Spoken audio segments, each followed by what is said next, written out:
Dan sekarang mari fasten your seat belt, kita akan kembali belajar firman Tuhan tentang garam. Nah, garam saya sudah bicara untuk yang pertama, kalau nggak salah 2 minggu yang lalu. 3 minggu yang lalu, oke. Lagi-lagi salah selalu angkanya ya. Selalu salah angkanya, oke. Nah, garam yang memberi dampak. Kita sudah tahu ayat ini diambil daripada firman Tuhan tentang Matius 5 ayat 11 sampai 13 yang berkata, "Berbahagialah kamu jika karena aku kamu dicela dan dianiaya dan kepadamu difitnahkan segala yang jahat. Bersukacitalah dan bergembiralah karena upahmu besar di sorga, sebab demikianlah juga aniaya nabi-nabi yang sebelum kamu." Nah, ayat 11, ayat 12 ini bicara tentang penderitaan, tentang proses, tentang keadaan yang harus kita hadapi.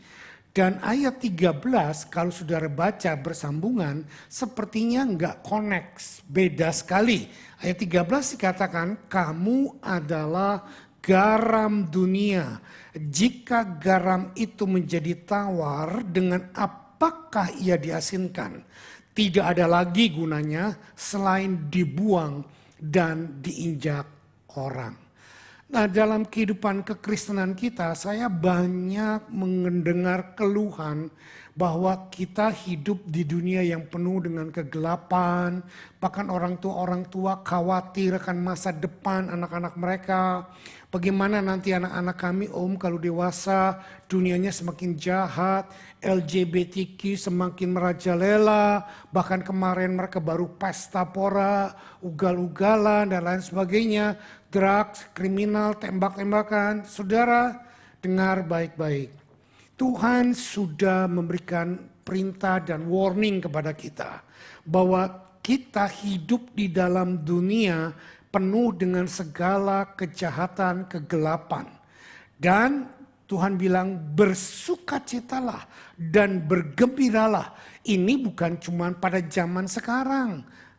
Tuhan berkata bahwa ini sudah terjadi sejak zaman baheula, sejak zaman nabi-nabi, dunia sudah gelap. Bahkan pada waktu khotbah saya segaram seri pertama, saya sudah berkata, kita harus belajar dari keadaan Sodom dan Gomora.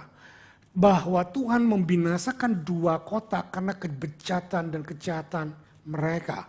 Keadaan Sodom dan Gomora pada waktu itu dengan keadaan sekarang LGBTQ, kalau menurut saya lebih parah Sodom dan Gomora. Sehingga Tuhan menghancurkan kota itu. Jadi kita tidak punya hak untuk komplain, merasa takut akan kehidupan karena keadaan kita tidak sebanding dengan keadaan yang dulu. Dan bahkan sekarang Tuhan sudah berkata kepada kita, kamu adalah garam dunia. Saudara, ini bukan himbauan, ini bukan seruan, tapi ini adalah perintah, command. Kamu adalah garam dunia dan setiap command, setiap word, setiap perjanjian yang Tuhan ucapkan itu pasti terjadi. Nah, mari kita belajar bahwa keadaan kita menjadi garam dunia bukan cuma kita duduk diam di gereja lalu akan berfungsi menjadi garam dunia. Tidak. Tuhan berkata kerjakanlah itu. Dalam kitab Kejadian dikatakan bahwa Tuhan mau Adam pun mengerjakan. Nah, saya highlight aja, kalau saya terus-terusan begini nanti nggak selesai-selesai. Nah, sekarang kita masuk bahwa kita bekerja adalah bukan karena kekuatan kita. Yang dikatakan oleh Alkitab bekerjalah, kerjakanlah adalah kita mengerti fungsi garam kita. Dan kita mengizinkan Tuhan yang memerintahkan kita untuk menjadi garam. Dan biarlah garam itu bisa berfungsi. Senggol sebelah kiri kanannya, izinkan garammu bekerja. Nangkep gak maksud saya? Izinkan garammu bekerja. Jangan garammu disimpan, jangan garammu didudukan, jangan garammu disembunyikan. Tapi izinkan garammu bekerja. Nah, hari-hari ini, sekarang ini kita akan lihat bagaimana garam itu bekerja dalam kehidupan kita sebagai seorang Kristen, anak-anak Tuhan. Yang pertama saya sudah singgung, poin pertama. Garam adalah pengawet untuk makanan. Katakan pengawet. Dengan adanya garam, sesuatu makanan yang bisa busuk tidak ditahan untuk tidak mungkin jadi busuk, tetapi akan diperpanjang umurnya untuk menjadi busuk dalam waktu yang lama. Contohnya apa? Ikan asin. Kalau saudara dari Kupang, ada yang dari Kupang? Daging sei. Tahu daging sei? Nah, orang Kupang enak kan? Tapi asin kan? Ya, saudara, garam menjadi pengawet. Bukan menghancurkan kebusukan. Garam tidak berfungsi menghancurkan kebusukan, dengar baik-baik. Tapi garam berfungsi menahan kebusukan. Saudara adalah garam dunia. Dengan adanya saudara hidup di dalam sekolahmu, bisnismu, pergaulanmu, kehidupanmu, tetanggamu, engkau menahan terjadinya kebusukan di sekitarmu. Jangan takut dengan kebusukan, jangan takut dengan kegelapan, jangan takut dengan kehancuran. Tetapi fungsi kita bisa menahan, memperlambat itu. Sampai kapan? Sampai kedatangan Tuhan yang kedua kali. Nanti pada waktu kedatangan Tuhan yang kedua kali sebelumnya, maka fungsi garam kita akan diangkat. Gereja akan diangkat dan barulah kehancuran akan tiba. Saudara, fungsi garam memperhambat kehancuran. Memperhambat kebusukan. Nah, kalau saudara jadi garam sudah takut menghadapi dunia, ya bagaimana bisa berfungsi mengawetkan dunia? Kenapa seorang garam bisa takut menghadapi dunia? Karena engkau tidak berfungsi sebagai garam. Nangkap gak ini? Kalau engkau berfungsi sebagai garam, engkau tidak akan takut menghadapi keadaan apapun. Karena engkau tahu, engkau yang menghambat. Oke, yang kedua, poin kedua. Garam memberi rasa kepada makanan. Ibu-ibu pasti tahu. Seenak apapun masakan atau makanan, kalau kurang garam rasanya hambar. Dengar baik-baik. Saudara, berbanggalah Tuhan membuat kita menjadi garam. Kenapa? Karena dengan adanya kita, orang-orang di sekitar kita bisa melihat dan merasakan kehidupannya menjadi indah, menjadi enak. Bukan sebaliknya, dengan adanya kita, mereka malah menjadi takut. Karena apa? Karena kita ember. Tahu ember? Suka meluap perkataannya, nyeplas ngomong sana sini, gosip sana sini. Itu bukan fungsi garam. Tapi fungsi garam adalah memberi rasa, memberikan dampak. Memberikan satu kenikmatan. Caranya bagaimana? Caranya dengan engkau berfungsilah sebagai garam. Di tengah dunia karyawan yang penuh dengan korupsi waktu, korupsi keuangan, korupsi segala macam. Saudara, jadilah karyawan yang terbaik. Datang tepat waktu. Kalau ada bos, nggak ada bos, kerjalah dengan benar. Saudara, kita nggak bermain petak umpet seperti kucing dengan tikus, betul? Banyak karyawan, saya percaya di sini nggak ada. Banyak karyawan, kalau nggak ada bos, dia enak-enak, nyantai-nyantai, buka handphone, buka komputer, main game. Begitu ada bos, seret langsung dihapus, pura-pura ngetik-ngetik dan lain sebagainya, dan lain sebagainya. Saudara, itu bukan fungsi garam. Kita sudah menjadi kegelapan bersama dengan mereka. Yang berikutnya, suami-suami, kasihilah istrimu. Itulah fungsi garam. Istri-istri, hormatlah, tunduklah kepada suamimu. Itu fungsi garam. Anak-anak, taatilah orang tuamu dalam segala hal. Itu fungsi garam. Orang tua, didiklah anak-anakmu dengan kasih dan jangan sakiti hatinya. Itu fungsi garam. Itulah fungsi garam dalam hidup kita. Lakukan fungsi garam dengan baik, maka kita tidak akan takut dengan apapun.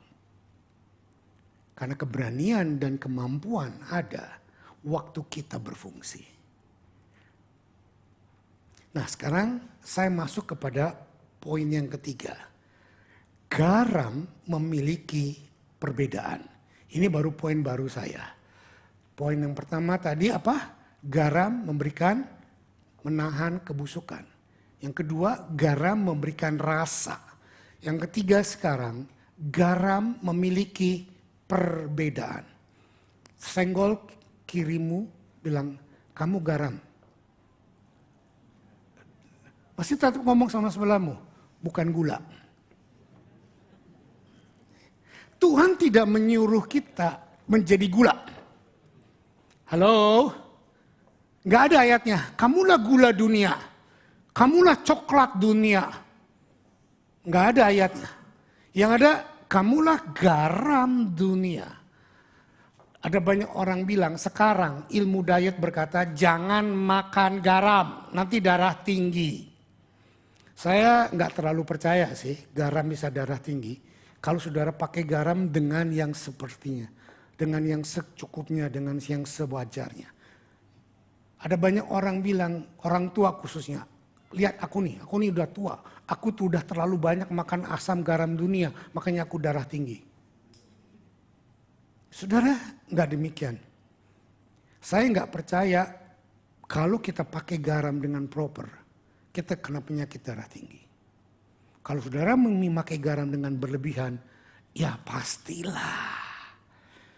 Jadi segala sesuatu yang berlebihan pun tidak baik. Termasuk perkara yang rohani pun. Kalau saudara berlebihan berdoa 1 hari 12 jam, makan tuh doa. Saudara baca Alkitab 12 jam, makan tuh Alkitab. Saudara lagi kerja di kantor, saudara pakai waktu baca Alkitab. Ya jangan salahin kalau bosmu marah. Lalu saudara protes kepada gembalamu, Pak saya lagi baca Alkitab, saya dimarahin sama bos. Engkau gak pernah ngomong baca Alkitabnya di mana dan jam berapa. Jadi mari kita mengerti bahwa garam memiliki perbedaan. Secara teknis kita dipanggil untuk menjadi garam. Dengar baik-baik. Dan garam punya satu perbedaan yang sangat signifikan. Memberikan rasa asin. Betul nggak? Bukan memberikan rasa manis. Bukan memberikan rasa nikmat seperti vetchin.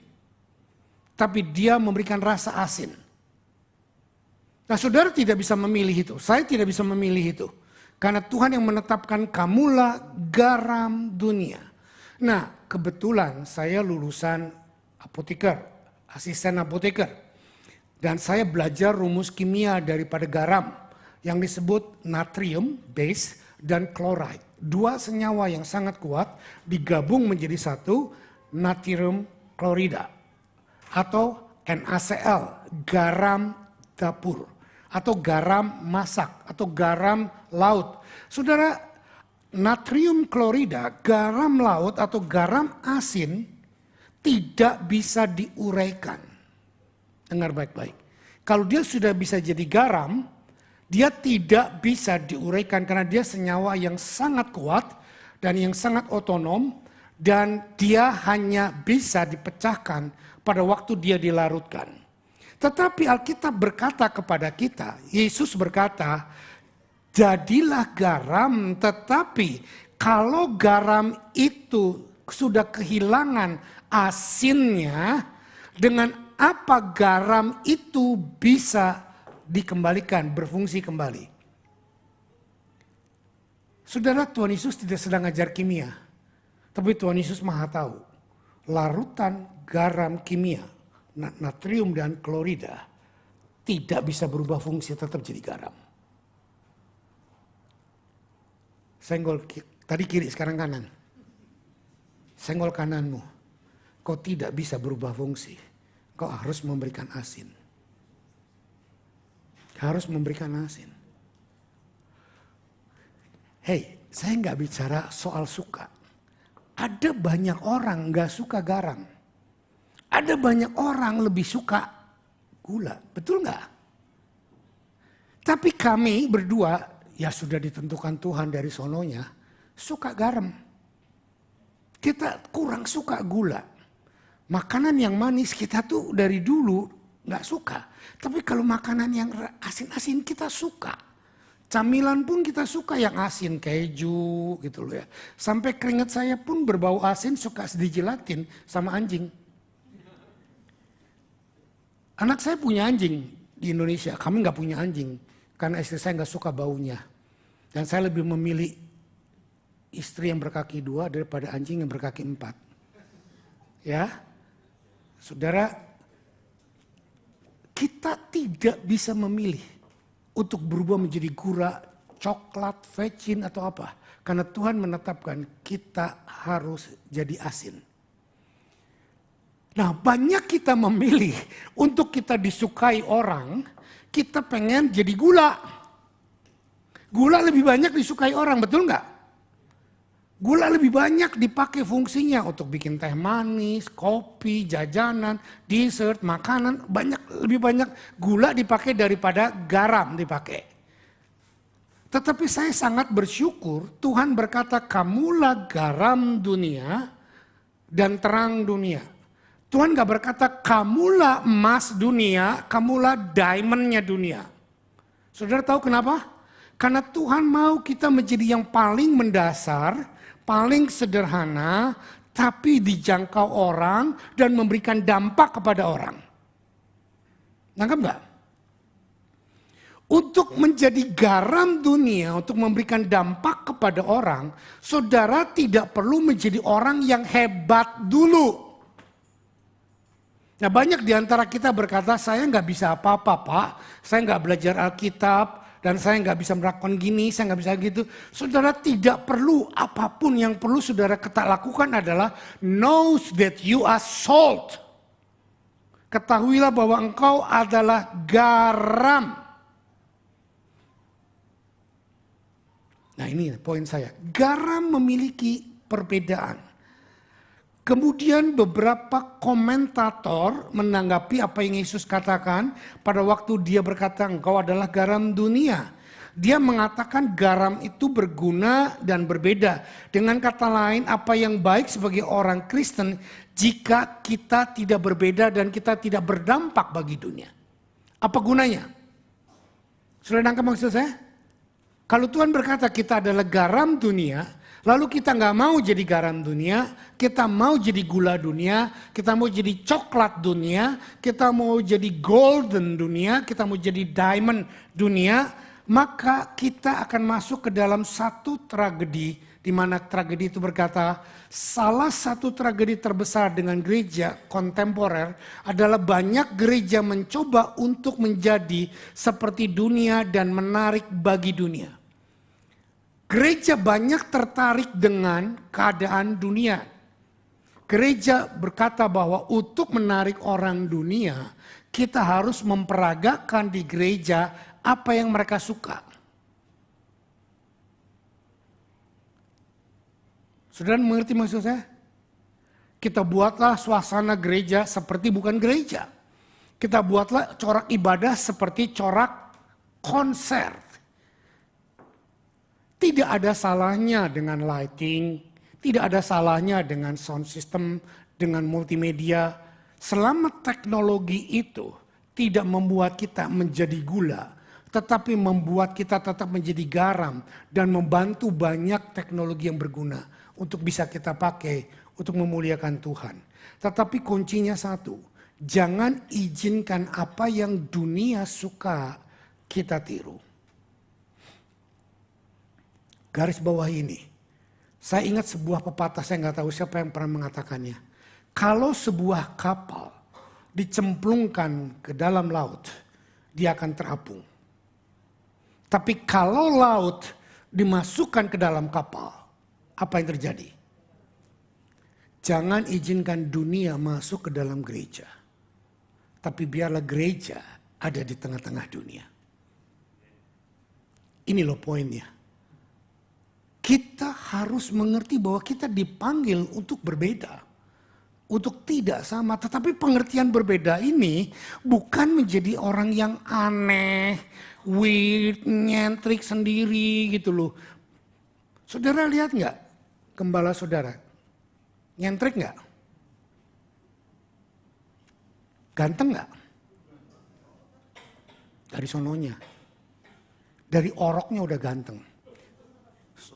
Saudara, saya dipakein baju apa aja tetap ganteng gitu loh. Tidak ada salahnya untuk kita ikuti fashion. Tidak ada salahnya kita ikuti teknologi. Selama itu tidak mengubah fungsi kita jadi garam. Bukan karena saudara misalnya dipotong rambut, sebelahnya nggak rata, di depannya nggak rata, saudara kelihatan berbeda itu maksudnya Tuhan seperti itu. Enggak. Pakai kacamata gini jadi supaya kelihatan menarik orang, bukan itu maksudnya berbeda. Tapi tampil berbeda adalah dengan gaya hidup yang sesuai dengan apa yang Alkitab katakan. Knows who you are sebagai seorang garam. Saudara, ini backup ayatnya. Roma 12 ayat 1 dan 2. Karena itu saudara-saudara, demi kemurahan Allah, aku menasihatkan kamu supaya kamu mempersembahkan tubuhmu sebagai persembahan yang hidup, yang kudus dan yang berkenan kepada Allah. Itu adalah ibadahmu yang sejati. Janganlah kamu menjadi serupa dengan dunia ini, tetapi berubahlah oleh pembaharuan budimu, sehingga kamu dapat membedakan manakah kehendak Allah, apakah yang baik dan yang berkenan kepada Allah, dan apakah yang sempurna. Bukan cuma penampilan kita yang berbeda dengan orang dunia. Saya nggak pernah suka tuh jin, celana yang robek di lutut, robek di pantat, dipakai, terus ujungnya wig-wigan. Saudara tahu harganya itu lebih mahal dari jin biasa? Dan saya nggak ngerti, aneh buat saya. Kenapa itu lebih mahal tetapi laku? Buat saya itu jin nggak pantas untuk dipakai. Orang benangnya aja masih wig-wigan di mana-mana. Masih ada lubang di mana-mana, nggak sempat ditambal, masih mau dipakai. Saudara, mari kita memakai fashion, penampilan, apapun yang layak bagi kita. Amin. Jangan kita menjadi serupa orang dunia. Dulu ada orang berkata, untuk menjangkau orang-orang hippie, maka kita harus jadi seperti hippie. Saya menolak pengertian itu.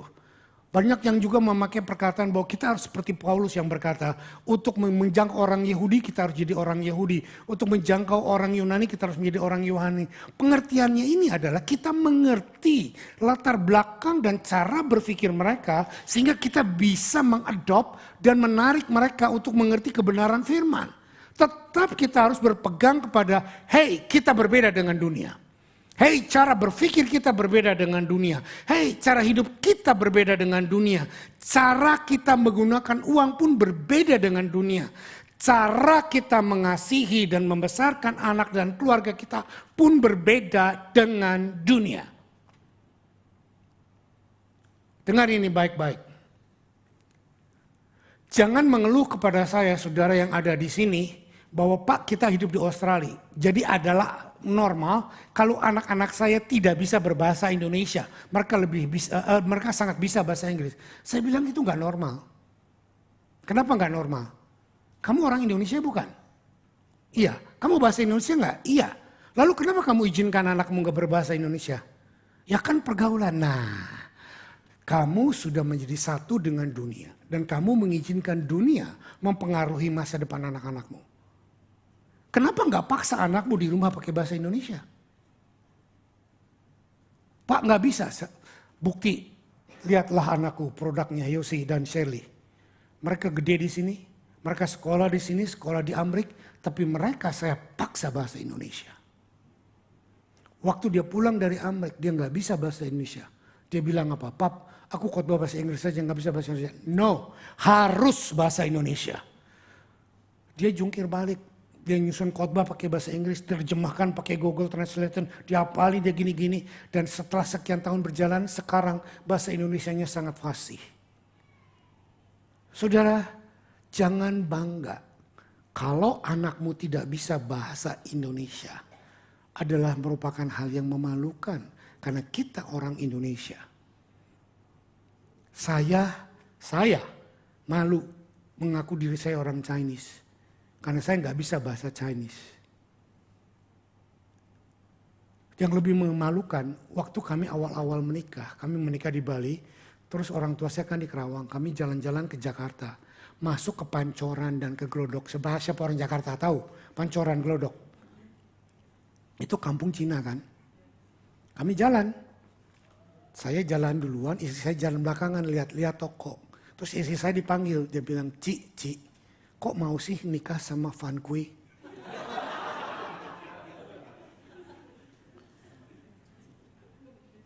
Rasanya gue mau jidek tuh orang itu loh. Saudara gak ngerti kan Van Kui itu apa? Van itu setan, Kui itu nasi. Salah, Van itu nasi, Kui itu setan. Jadi orang Indonesia dikenal oleh orang Cina, khususnya orang Ke, dengan sebutan Van Kui, setan nasi. Karena tukang makan nasinya banyak. Saya memang hitam, lebih hitam dari ini waktu itu saudara. Tapi saya Hitachi. Tahu Hitachi? Hitam tapi Cina. Saya lebih bisa bahasa Cina daripada dia yang kelihatan Cina. Saya bisa ngomong kayak hak singina. Saya bisa hak singin itu saya orang kayak artinya. What's that? Saya bisa ngomong konghu, gocap, sicap, lakcap, jitak. Nah, saya bisa ngomong Teochew, Hokian, Goban itu Hokian, Hokian Lang. Saudara, saya mau menunjukkan kepada kita bahwa mungkin kita berbeda. Tapi nikmatilah perbedaan kita. Karena kita dipanggil memang berbeda. Dan cara berpikir kita berbeda. Cara menggunakan keuangan kita beda. Contoh, saya nggak nyinggung, perpuluhan aja. Perpuluhan, Alkitab berkata kita memberikan seluruh keuangan kita untuk Tuhan. Tetapi kita berkata, enggak, bukan. Pokoknya aku percaya Tuhan, aku nggak mau bayar perpuluhan. Ya itu terserah lo. Urusannya urusan lo, tetapi apakah itu yang Tuhan mau? Kalau kita berkata bahwa Tuhan yang memiliki seluruh aset kehidupan kita, suruh ngasih 10% aja susah, apalagi semuanya. Itu salah satu cara berpikir. Yang berikutnya kita lihat Efesus 2 ayat 8-10. Sebab karena kasih karunia kamu diselamatkan oleh iman, itu bukan hasil usahamu, tapi itu adalah pemberian Allah. Senggol lagi, sekarang depan belakang nggak bisa ya, depan aja depan. Senggol yang di depan. Keselamatanmu itu pemberian. Bukan karena engkau baik, bukan karena engkau orang Kristen, bukan karena papamu pendeta. Keselamatan itu pemberian Tuhan. Itu bukan hasil pekerjaanmu. Jangan ada orang yang memegahkan diri karena engkau diselamatkan. Karena kita ini buatan Allah, diciptakan dalam Kristus Yesus untuk melakukan pekerjaan baik yang dipersiapkan Allah sebelumnya. Ia mau supaya kita apa? Hidup di dalamnya. Saudara, pertama, sebagai garam engkau harus tahu bahwa engkau diciptakan oleh Tuhan. Bukan karena hasil hubungan suami istri. Bukan karena brojol, bukan karena dari apapun. Tapi God create you. Tuhan yang menciptakanmu. Dan ini sudah membantah teori yang diajarkan di sekolah, teori evolusi. Saya mau mengajarin satu aja.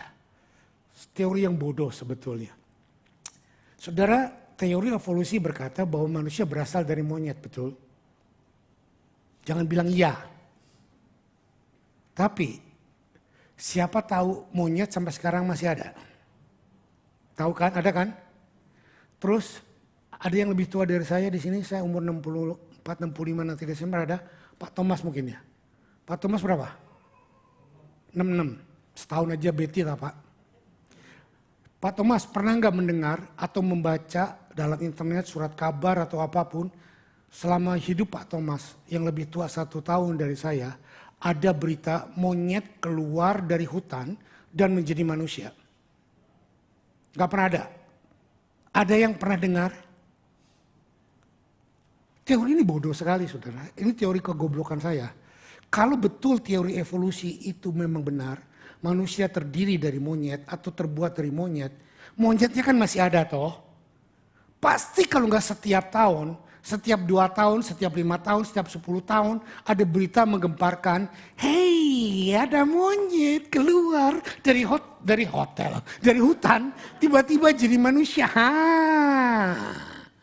Betul kan? Tapi pada kenyataannya tidak ada bukti yang mengatakan bahwa ada seekor monyet yang berubah menjadi manusia. Lupa jutaan tahun, bener jutaan tahun. Saya mau katakan kan monyetnya masih ada. Monyet itu bisa umur sekian juta tahun yang lalu dan dia berubah fungsi. Yang sudah umur 1 juta tahun tuh mungkin tahun ini berubah menjadi manusia. Atau tahun depan berubah menjadi manusia, betul kan? Pasti akan ada kecuali kalau monyetnya sudah punah. Saudara ngikuti pesan saya? Ngikuti cara berpikir saya? Sederhana.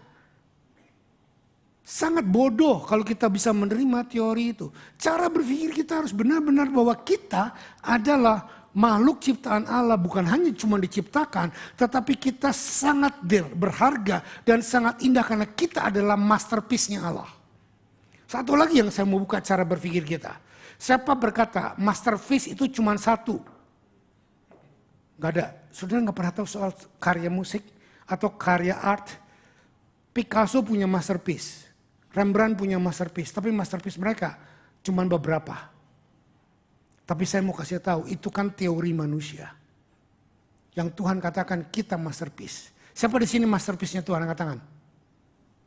Nah, di sini aja udah ratusan. Semua manusia masterpiece-nya Tuhan, bukan? Ada berapa billion manusia? 8, betul? Ya katakanlah cincai 7 lah ya, nawar dikit. 7 billion masterpiece. Mana ada yang bilang masterpiece cuma satu? Ini loh cara berpikir kita harus berbeda dengan cara berpikir standar dunia. Dunia menyodorkan caranya, dunia menyodorkan keinginannya. Tetapi kita lebih mengikuti keadaan dunia daripada apa yang Tuhan sodorkan kepada kita. Bagaimana mungkin kita bisa menjadi garam yang baik? Nggak bisa. Nah inilah yang dikatakan oleh Alkitab. Kalau garam itu tidak berfungsi, bagaimana dia akan pakai? Garam itu akan dibuang. Kalau saudara tidak berpegang kepada perubahan penderitaan yang Tuhan katakan kepada kita harus dilakukan, maka segala hal dalam kehidupan kita menjadi tidak berguna. Saya membuat sedikit statement. Segala hal dalam kehidupan kita perlu menunjukkan bahwa Kristus adalah prioritas utama kita dalam kehidupan. Saudara dengar baik-baik. Kalau saudara prioritas utama kerja dan cari uang, maka uang tidak akan pernah cukup dalam hidup saudara. Ini udah hukum alam. Saudara punya 1 juta nggak cukup. Karena saudara akan punya perencanaan yang lain lagi. Kalau prioritas hidup saudara adalah mengejar kasih sayang manusia, maka engkau akan dikecewakan oleh manusia yang kau kasihi. Kalau prioritas hidup utama saudara adalah suami saudara, jangan heran kalau nanti satu saat suamimu mengecewakan Anda. Atau istri Anda, atau anak Anda, atau gembala Anda. Jadi jalankanlah prioritas hidupmu hanya kepada Tuhan dan Dia tidak akan pernah mengecewakan Anda.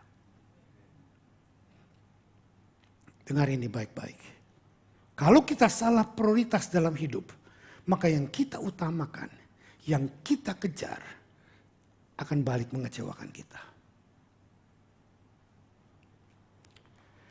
Filipi 4 berkata demikian. Yuk kita baca sama-sama 2. Enggak, sebelum Roma kita masuk ke Filipi. Oh lewat. Kelewat. 1. Saya baca aja Filipi 4 ayat 8. Jadi akhirnya saudara-saudara semua yang benar, semua yang mulia, semua yang adil, semua yang suci, semua yang manis, semua yang sedap didengar, semua yang disebut kebajikan dan patut dipuji, pikirkanlah itu semua. Filipi pasal yang keempat ayat 8 Tuhan menyuruhkan kita, pikirkan yang manis. Pikirkan yang sedap, pikirkan yang indah, pikirkan yang baik, pikirkan yang dari Tuhan. Walaupun keadaan sekitar Anda sedang buruk, walaupun istri Anda sedang tidak mengasihi Anda, walaupun suami Anda sedang kegait sama wewek gombel, walaupun anak saudara sedang digait sama drug, sedang off-road dari Tuhan, pikirkanlah perkara yang baik, pikirkan perkara yang indah, yang hanya dari Tuhan. Amin. Mungkin keuangan saudara sedang mengalami goncangan. Pikirkanlah bahwa Tuhan adalah sumber kehidupanmu. Jangan cuma pada waktu keuangan saudara kurang, kau berkata Tuhan sumber kehidupan. Tapi pada waktu engkau sudah kelimpahan, pada waktu engkau sudah diberkati, engkau lupa bayar perpuluhan, engkau lupa memberikan berkat kepada Tuhan. Nah kebanyakan manusia seperti ini, saya udah bilang. Pada waktu kita lagi dalam keadaan susah, mulai bisnis, mulai kerja, kita menjadi maha hadir di gereja. Ibadah doa datang, ibadah PW datang, ibadah malam datang, ibadah pagi datang, ibadah sore datang. Tapi begitu kita repot dengan pekerjaan, kita banyak duit, perpuluhan lupa nggak dibayar dan lain sebagainya. Karena saudara bilang aku masih butuh beli rumah baru. Udah punya rumah baru aku masih butuh beli rumah yang 2 juta. Punya rumah 2 juta aku masih butuh rumah yang 4 juta. Terus kebutuhan nggak akan pernah tinggal sampai saudara digulung dengan semua kebutuhan saudara. Dan kau berkata ya inilah hidup di dunia. Tidak demikian. Kekayaan kita bukan dihitung berapa aset kita di bank. Tapi kekayaan kita dihitung dengan berapa banyak yang kita mau dan kita bisa berikan kepada Tuhan. Amin. Sekarang mungkin gak ada lagi di kita ada Kolose 3 ayat 1 sampai 3. Berkata demikian, karena itu kalau kamu dibangkitkan bersama dengan Kristus, carilah perkara yang di atas, di mana Kristus ada duduk di sebelah kanan Allah. Pikirkanlah perkara-perkara yang di atas, bukan yang di bumi. Sebab kamu telah mati dan hidupmu tersembunyi bersama-sama dengan Kristus di dalam Allah. Siapa yang sudah lahir baru? Jangan setengah tiang mati. Angkat yang tinggi, siapa yang lahir baru? Nah, saudara yang sudah lahir baru, dengar baik-baik. Tahukah saudara? Kau sudah mati bagi dunia. Kenyataannya enggak kan? Mana lebih penting? Kerja atau ke gereja? Ya jawab sendiri dah Pak, Bapak pengkhotbahnya. Mana lebih penting buat kita? Tuhan atau bisnis kita? Tuhan atau keluarga kita? Tuhan atau sekolah kita? Tuhan atau pekerjaan kita? Itu sebabnya saya sebetulnya rada kecewa. Banyak anak muda yang sangat rajin melayani Tuhan. Kenapa? Karena mereka punya waktu, karena mereka cuma masih sekolah. Tapi begitu mereka masuk rumah tangga, married, punya anak, mereka tidak pelayanan lagi. Kenapa? Karena mereka repot ngurus istri, ngurus suami, ngurus anak, ngurus rumah tangga. Jadi buat Tuhan hanya sisa-sisa waktu saja yang ada. Nah inilah, karena itu saudara-saudara utamakan Tuhan dalam segala aspek hidupmu. Termasuk jam-jam ibadah. Jangan baru bersin-bersin sedikit sudah gak ke gereja. Alasannya sangat rohani. Baik. Takut nularin orang Pak.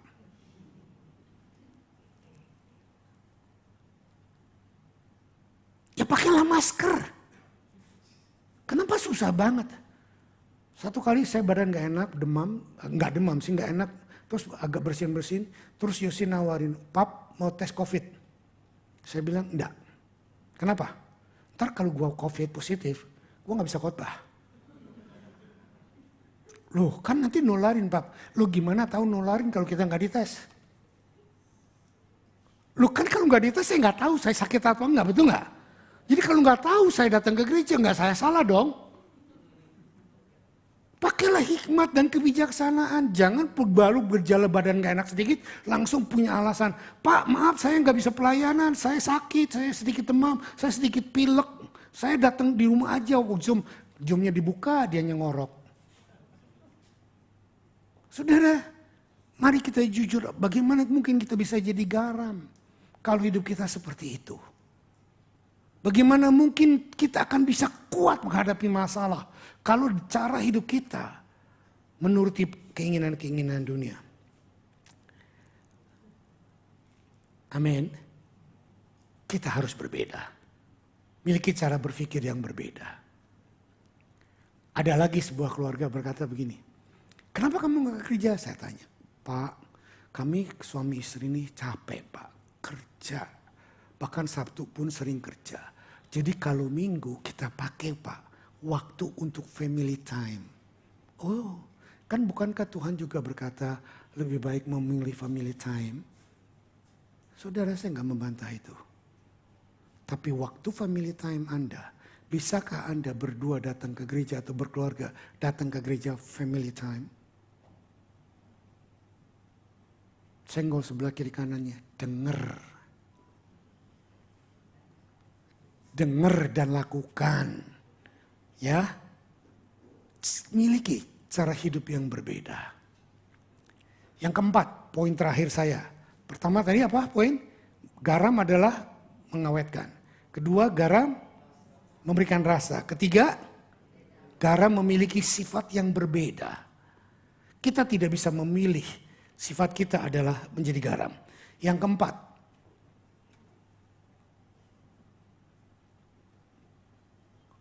tapi ini adalah yang kedua dari poin yang kedua ini. Maksudnya kan tadi saya bagi 1, 2. Jadi sekarang adalah poin kedua dari poin yang kedua. Jadi dari poin yang selanjutnya adalah 4. Saudara nangkep maksud saya? Ngerti ya?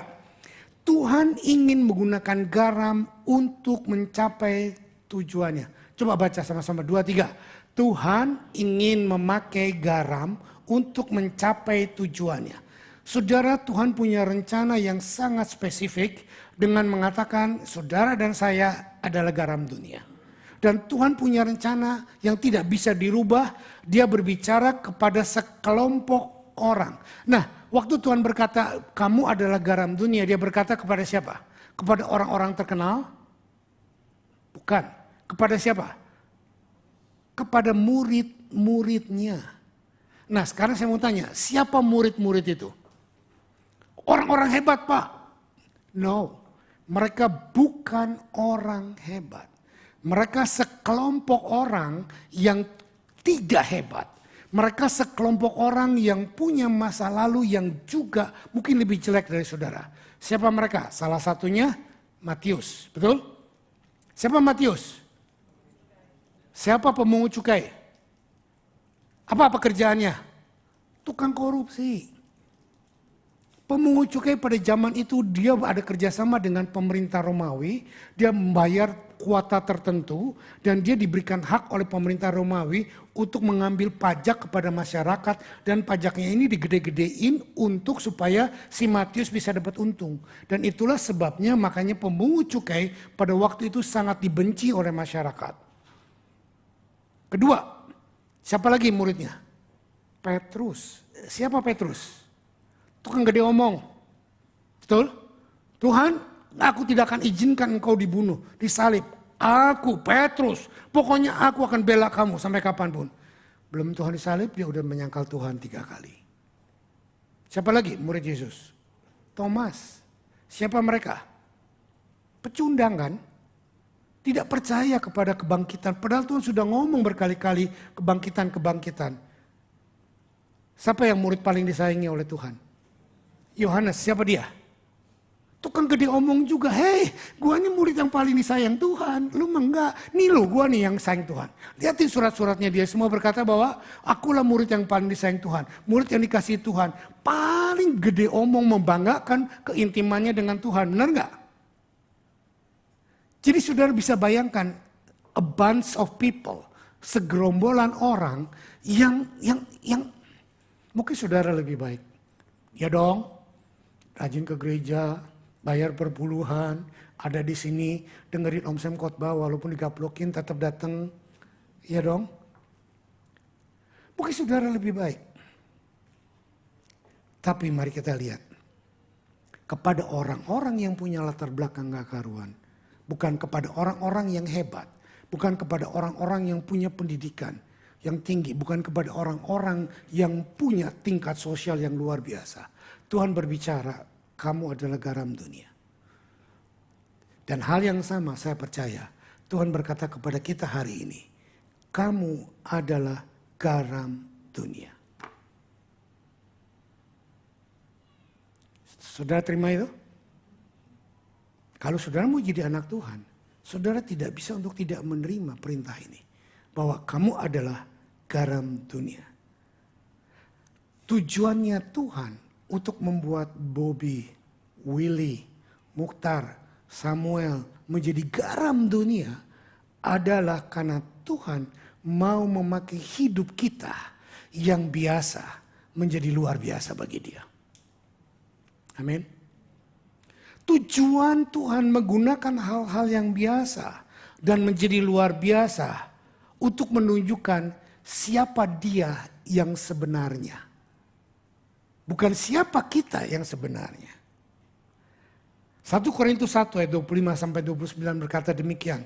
Sebab yang bodoh dari Allah lebih besar hikmatnya daripada manusia, dan yang lebih lemah dari Allah lebih kuat daripada manusia. Ingat saja saudara-saudara, bagaimana keadaanmu ketika kamu dipanggil menurut ukuran manusia. Tidak banyak orang yang bijak, tidak banyak orang yang berpengaruh, tidak banyak orang yang terpandang. Tetapi apa yang bodoh bagi dunia dipilih Allah untuk memalukan orang-orang yang berhikmat. Dan apa-apa yang lemah bagi dunia dipilih Allah untuk memalukan apa yang kuat. Dan apa yang tak terpandang dan hina bagi dunia dipilih Allah. Bahkan apa yang tidak berarti dipilih Allah untuk mentiadakan apa yang berarti. Supaya jangan ada seorang manusia pun yang memegahkan diri di hadapan Allah. Saudara, saya mau mengaku jujur di hadapan saudara. Kalau saya pakai contoh hidup orang lain nanti gak pas. Pakailah contoh hidup saya sendiri. Saya tidak lulus sekolah. Maksudnya saya bukan sarjana. Saya tadi berkata bahwa saya sekolah apoteker, tapi cuma asisten apoteker. Itu adalah selevel dengan SMA. Isi saya sarjana, akuntan, ekonomi. Anak saya master. Anak saya Shelly juga sarjana. Saya bangga SMA bisa mendidik anak menjadi master. Saya tidak punya pendidikan, sertifikat kursus bahasa Inggris saja nggak punya. Dulu dan sampai sekarang kadang-kadang anak-anak saya bilang, "Pap, bahasa Inggrismu kok masih jelek? Tensesmu masih salah." Saya punya jawaban untuk itu, gampang. Kalau bahasa Inggris saya lebih bagus dari kamu, percuma saya keluarkan uang banyak untuk nyekolahkan kamu. Iya kan? Tuhan memilih orang-orang yang tidak berpendidikan untuk dipakai menjadi luar biasa bagi Tuhan. Tuhan memilih orang-orang yang sederhana. Dulu waktu saya dipanggil Tuhan untuk menjadi hamba Tuhan, nggak banyak orang yang kenal. Di Denpasar pun saya cuma sebagai asistennya Pak Arifin. Tetapi sekarang saya memang menuruti panggilan Tuhan, Tuhan pindahkan ke Australia. Dalam hanya waktu 2 tahun saya menjadi direktur dari seluruh Church of God Australia. Lalu sekarang dari mulai direktur itu sampai sekarang, sampai tahun lalu tepatnya, saya menjadi sekretaris nasional Church of God Australia. Tahun lalu Februari saya diangkat menjadi presiden Church of God seluruh Australia. Saudara, begitu banyak hamba-hamba Tuhan yang master, yang doktor. Tetapi Tuhan memakai si Ucup anak desa yang tidak punya pendidikan. Waktu saya disodorkan ini sebetulnya, saya sudah disodorkan lebih dari, istri saya jadi saksi, mungkin lebih dari 10 tahun yang lalu. Saya disodorkan untuk menjadi presiden. Tapi saya berkata bahwa saya tidak bisa, saya tidak bisa, saya tidak bisa. Saudara tahu kenapa? Because I love you so much. Waktu saya hanya untuk saudara. Tapi setelah saya lihat Yosi, istri saya, sudah bisa membantu saya lebih maksimal. Dan saya punya waktu untuk mendedikasikan sebagian waktu saya untuk National Church of God. Jadi saya terima mulai tahun lalu. Saudara, dengar baik-baik. Tuhan sangat pandai untuk memilih saudara. Jangan berkata, "Pak, saya nggak bisa apa-apa. Saya cuma duduk di belakang, duduk di bangku, manas-manasin kursi. Setelah itu pulang buru-buru, datang terlambat, pulang lebih cepat." Pokoknya yang penting kan ke gereja buat saya, Pak. Bukan itu masalahnya. Saudara di gereja dibentuk, dikasih firman, dinasehati, didoakan, dikuatkan. Supaya saudara bisa berfungsi di luar. Amin. Saudara, kalau garam bersatu dengan garam, apa gunanya? Apa gunanya? Betul? Tuhan sangat bisa menggunakan garam yang dianggap tidak berguna bagi orang lain, tetapi sangat berguna bagi Tuhan. Tuhan tidak membutuhkan kita untuk mengesankan bagi Dia, lalu kita dipakai oleh Dia. Dia hanya membutuhkan kesediaan kita, lalu Dia akan memakai hidup kita untuk kemuliaannya. Saya ceritakan sejarah hidup saya. Waktu pertama kali saya disuruh khotbah dalam bahasa Inggris. Saudara tahu, bukan di hadapan jemaat, di hadapan pendeta-pendeta dari Amerika, doktor, banyak nongol di depan gitu. Saya khotbah bahasa Inggris, Tuhanku. Saya bilang apa nggak salah yang nyuruh saya khotbah pakai bahasa Inggris. Saya susun khotbah saya pakai bahasa Indonesia. Saya suruh sekretaris saya terjemahkan dong ke bahasa Inggris. Lalu dia terjemahkan, lalu saya pelajari. Saya cuman berdoa dan menyampaikan. Waktu saya selesai berkhotbah, Doktor teologi dari Amerika, Director of National Mission, berlutut di depan dia bilang, Pastor, please pray for me. Your word is so touch my heart. Saudara lihat, bukan karena kemampuan kita, tapi karena anugerah Tuhan Yesus. Kita taat kepada panggilan Dia. Bahasa Inggris saya belepotan. Sama waktu saya di tahun lalu, waktu saya disuruh juga menjadi presiden Church for God Australia. Saya bilang sama mission directornya, saya bilang, my English is not good. Dia bilang, I don't need your English. I need your spirit. I need your spirit. You can speak bahasa Inggris belepotan bahasanya. But we can understand. Yang kita pentingkan bagi kamu adalah semangat kamu. Roh kamu. Anugerah dan urapan Tuhan yang ada dalam diri kamu. Saudara, miliki itu. Miliki itu. Kemarin pada waktu pertemuan GKM saya pun berkata bahwa bukan saya membantah pentingnya teknikal. Bukan saya membantah pentingnya pengetahuan. Tetapi di atas semuanya, miliki hati yang mengasihi Tuhan. Dengan hati yang mengasihi Tuhan, kuasa Tuhan bekerja dalam diri kamu. Semua tantangan dalam diri kamu akan dihancurkan. Saudara dengar baik-baik. Rumah tangga kami tidak bagus. Yosi kalau masih sekarang jadi anak yang setia, istri Iluh kalau sekarang masih ada di tempat dengan setia, itu hanya anugerah. Dulu kami suka ribut dar-der-dor dan banyak sekali keburukan-keburukan yang kami lakukan. Tapi kalau kami sampai saat ini masih dipercayakan Tuhan adalah karena semua anugerah Tuhan. Jangan sembunyikan kelemahanmu, jangan menjadi topeng. Akui kelemahanmu, akui kebodohanmu, biarlah Tuhan yang mengubah itu. Miliki standar kehidupan yang dari Tuhan. Dengan mau mengakui kelemahan. Salah satu kesalahan kita terbesar sebagai orang Kristen adalah kita mau kelihatan hebat di depan orang. Hei, aku ini anak Tuhan, aku ini diurapi, aku punya visi, aku punya rencana. You will make something wrong. Dan akuilah kesalahanmu. Akuilah kelemahanmu. Akuilah kekuranganmu. Saudara, kalau saudara hanya mau duduk mendengarkan firman Tuhan. Dan saudara bilang, aduh tadi khotbahnya Om Sam bagus. Aduh tadi pujiannya bagus. Dan saudara hanya menikmati di 4 tembok ini. Lalu keluar sana, saudara tetap biasa lagi menjadi orang yang tidak bedanya dengan orang dunia.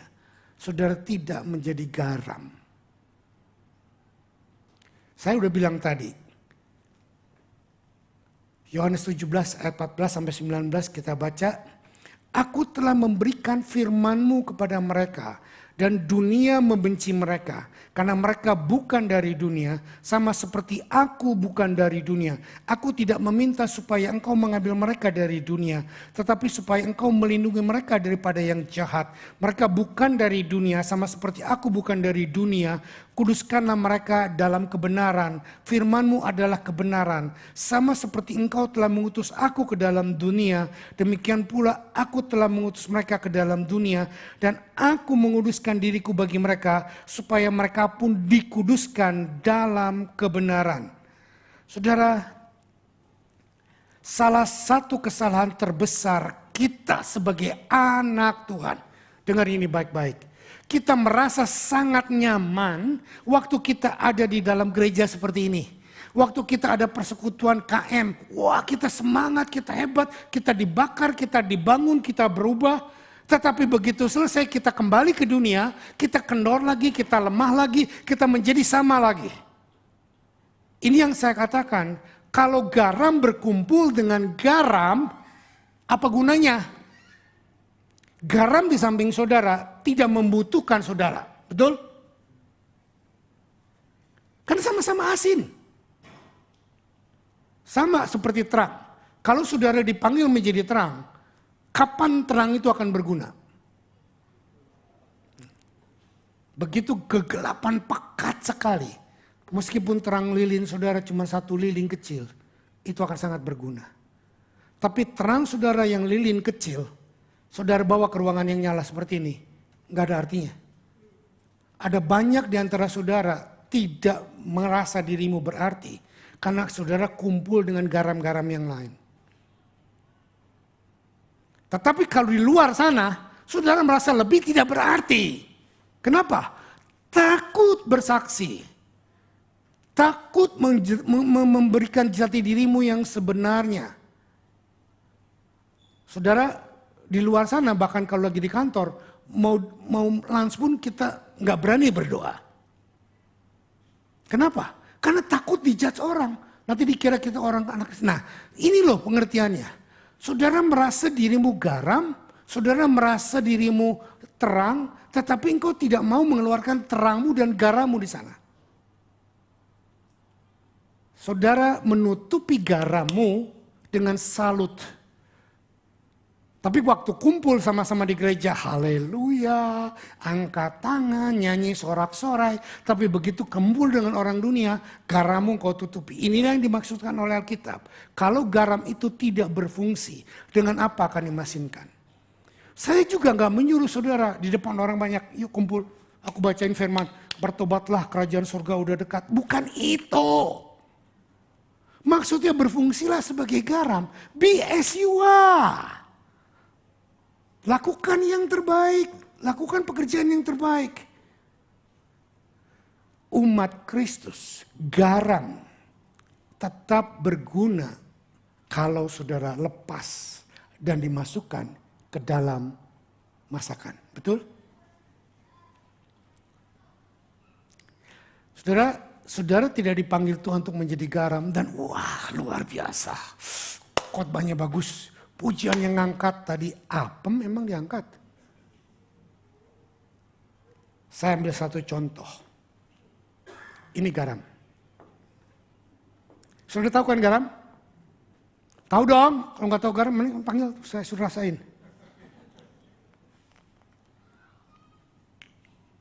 Kita tahu kita garam. Tapi kapan garam ini akan berfungsi?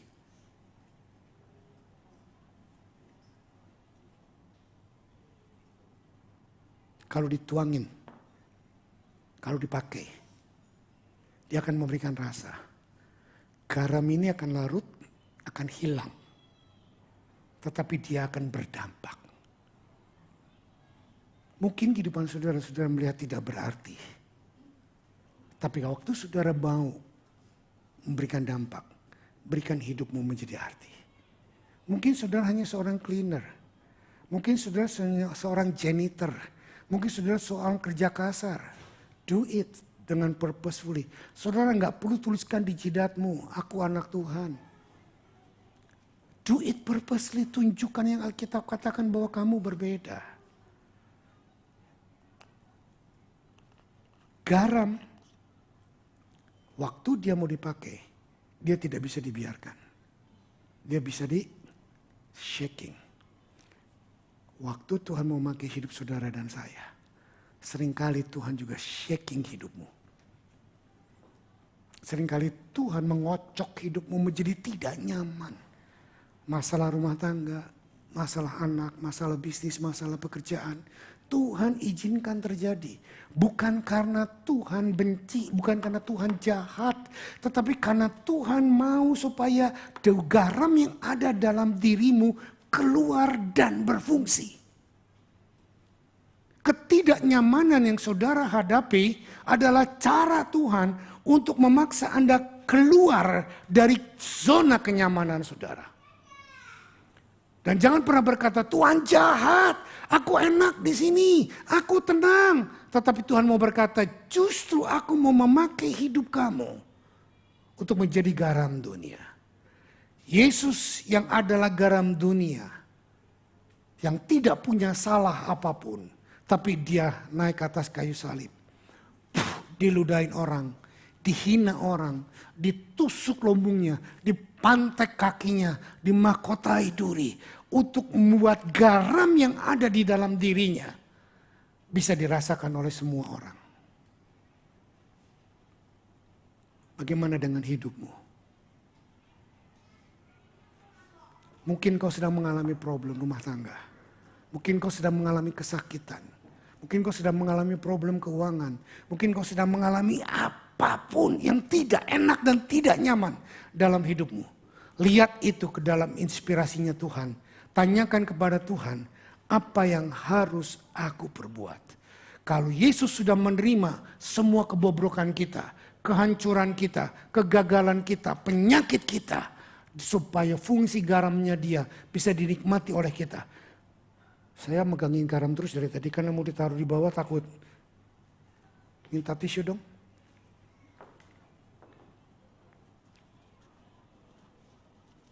Ya.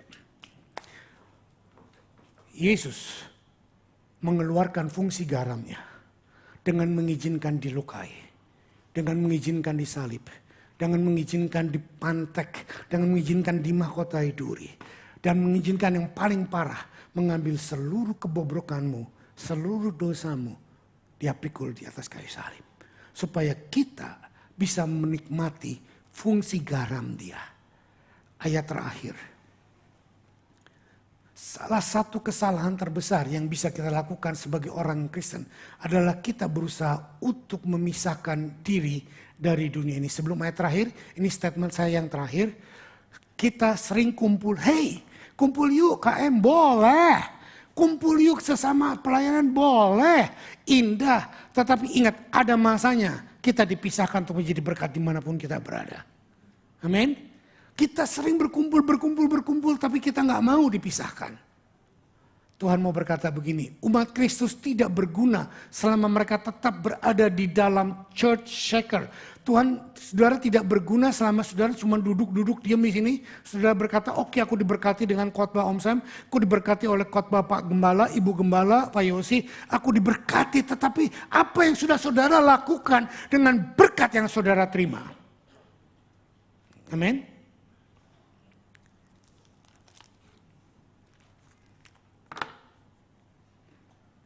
Ini ayat terakhir, yuk kita baca.